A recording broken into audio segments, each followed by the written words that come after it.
Hey there, it's the worst Pokemon trainer, and I'm back with another trophy review, this time for Arcania, or better known as Arcania Gothic 4 The Complete Tale. Arcania Gothic 4 is an action role-play adventure game, spin-off of the Gothic series, developed by Spellbound Entertainment, and was published by Joe Wood Entertainment, released in 2010 on PS3 and Xbox 360, but was released again on PS4 in 2015, and I'm playing the PS4 version.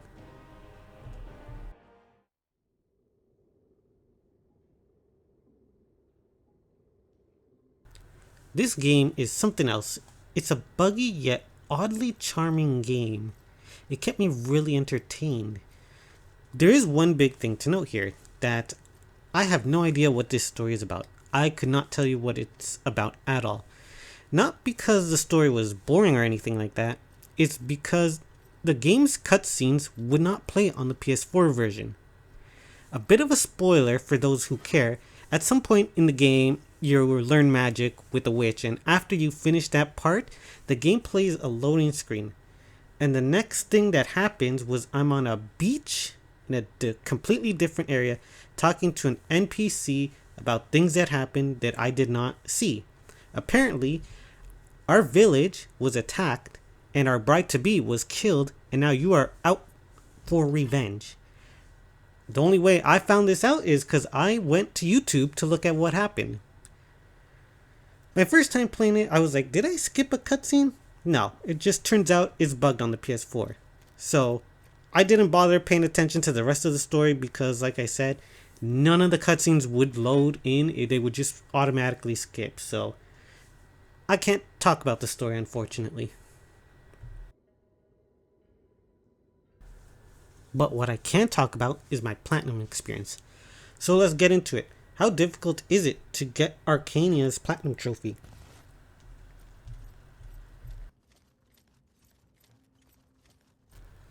So, this game only requires one playthrough, however, you have to beat it on its highest difficulty, Gothic difficulty. And you have to beat the expansion as well. Which by the time I got near to the end of the expansion, I was feeling a little burnt out by this one. It doesn't help that the expansion part of the game feels like a maze, so it's really easy to get lost. Enemies hit really hard, but can be easily picked off with arrows, magic, or even stun locked with certain weapons. Enemies will chase you, but eventually run back to their original position. You can use this to pick off enemies, but note when enemies turn around and run back, they do not take damage. A great tip is that you can save at any point, meaning if you're facing tough enemies or a large group, you can damage them, run away, save, and repeat until you take them out. I definitely struggled at the beginning of this, but once I had arrows, I found it a bit easier. And like I said, saving a lot helps. And once you find out that you can just stun lock enemies with one weapon, like, it becomes much easier.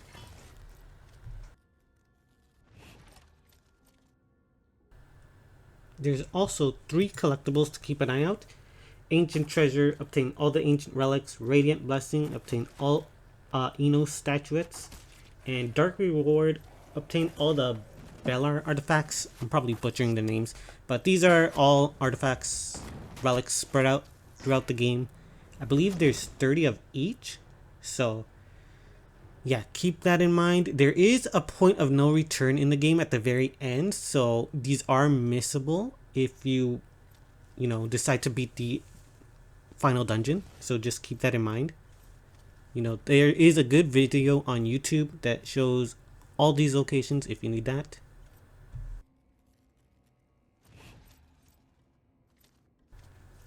Next are some missable trophies. One is called Chicken Bane, where you need to kill 10 chickens. At the beginning area and the first town of the new area, you'll find the chickens. These are the only places that I remember that had chickens, so just make sure when you start the game to kill as many chickens as you can, and then when you get past the magic part, kill the rest of the chickens. Another one is where you have to kill Jabo's watchdog. This is a side quest. If you're doing every side mission, you shouldn't miss it, but keep in mind that this one is missable and you have to complete it for a trophy. So just keep on the lookout for that one. It is in the later half of the game, so you'll have plenty of time to keep an eye out for it. Other stuff include sitting in chairs or lying in beds for an hour. You literally just find a chair or a bed, lay in it, drop your controller for an hour, and come back to it. It's a little bit annoying, but it's not too bad. You have to jump 1,000 times. That's not too bad either. You just spam the jump button until you get it. Get 100 headshots with arrows. So again, not too bad. Run a certain amount of distance. There's a trophy behind that. I think it's over 50 kilometers you need to do. You also have to get to level 30. I didn't get to level 30 until after I beat the main campaign and went into the expansion. So don't worry about that if you're at the end of the game and you're still not level 30. You still have to beat the expansion anyways. While again these are a little bit grindy, you have plenty of time to do them. One that's a little bit annoying is hoard 100k gold. You have to have 100k gold on you at one time. Thankfully, there is no bag limit in this game, so pick up everything you can, get your whole arms on. Any enemy, just loot them. Anything you find on the floor, just loot. Eventually, you can just sell everything at the end of the game to make an easy 100k and get that trophy.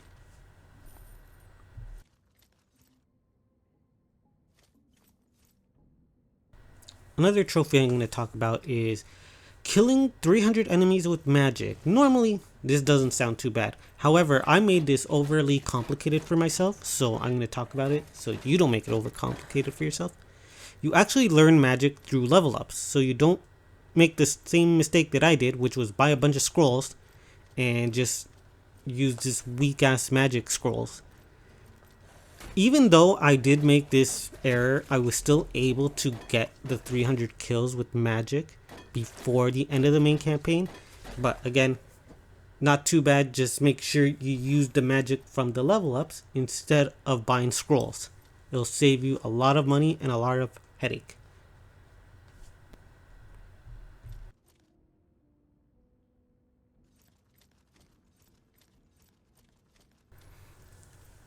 Duelist trophy might be a little bit confusing. It's kill 100 enemies with flurries. Flurries happen when you press square when your weapon flashes, and you do a little combo. Just make sure that the combo goes off when the enemy health is low so it kills them.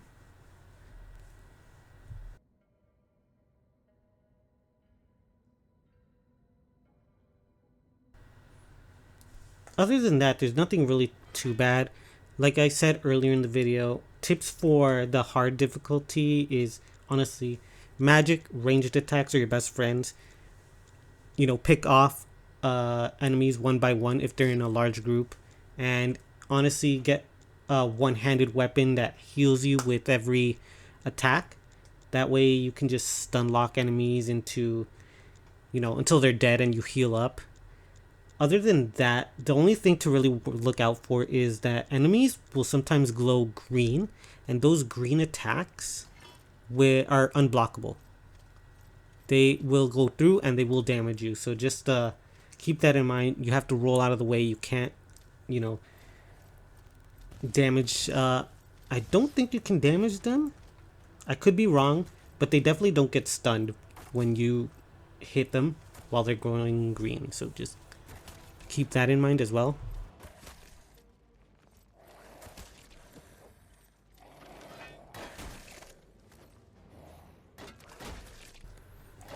As for the final boss, there's two, one for the main campaign and one for the expansion. They both play out exactly the same, where after a certain amount of damage, they'll summon enemies and you'll have to take care of the enemies before you can attack the boss again. I will say the main campaign boss is harder than the expansion boss, because the main campaign final boss will not only send enemies but send out like hazards on the floor and all that will damage you and all that stuff. So it takes a bit of practice, but you know, as long as you're keeping your health up, make sure to use potions. should be fine. Again, the only bad thing is that you can't stun lock them to death. They do run away after a certain amount of health, so you'll have to play smarter.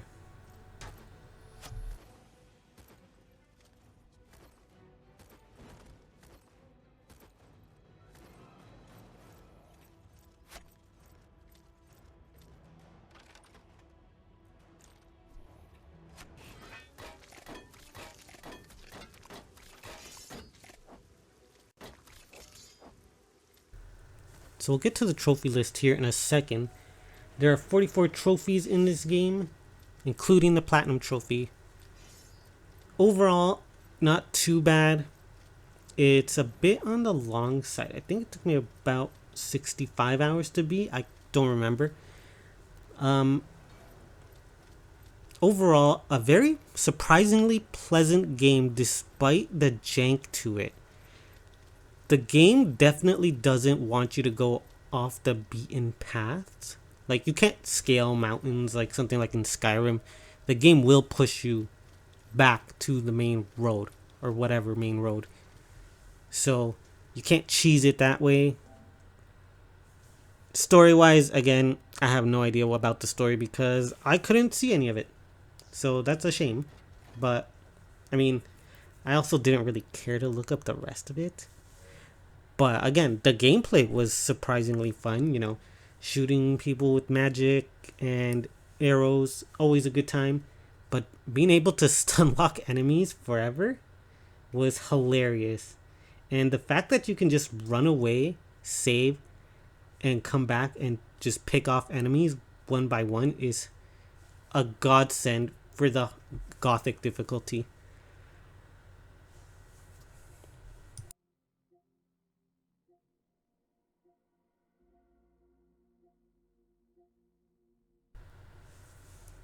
Again, I had a really good time with this one. Just shooting arrows, shooting magic. It was surprisingly fun. It might not be for everyone, but if you're looking for a game, for an RPG action adventure game that isn't too difficult trophy wise, I would definitely recommend this one because really only have to worry about our collectibles, 3 collectibles, I should say, and one side quest that is required for a trophy. And pretty much everything else you can just easily get. I mean, what is there? Like, as you saw, like, jump 1,000 times, sit in a chair for an hour, right? Get 100 headshots. It's a rarely easy list, and I definitely recommend it.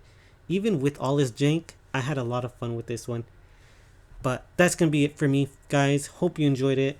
I'll catch you guys on the next video. I'm not sure which one it is yet, but subscribe. Check out my other videos. Have a great night. Peace.